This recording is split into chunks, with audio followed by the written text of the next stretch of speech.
এক লোক জোহরের নামাজ আদায় করার জন্য মসজিদের দিকে রওনা করল।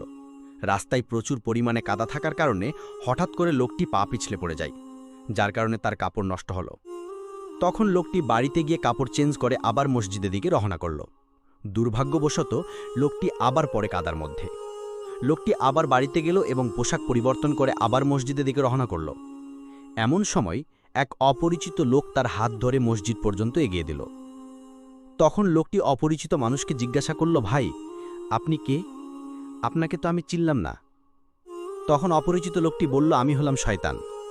আপনি প্রথমবার পড়ে যাওয়ার পর কাপড় পরিবর্তন করে যখন ফিরে আসলেন, তখন আল্লাহ তাআলা আপনার সমস্ত গুনাহ মাফ করে দেন। দ্বিতীয়বার যখন ফিরে আসলেন, তখন আল্লাহ তাআলা তখন আপনার সমস্ত পরিবারের গুনাহ মাফ করে দেন।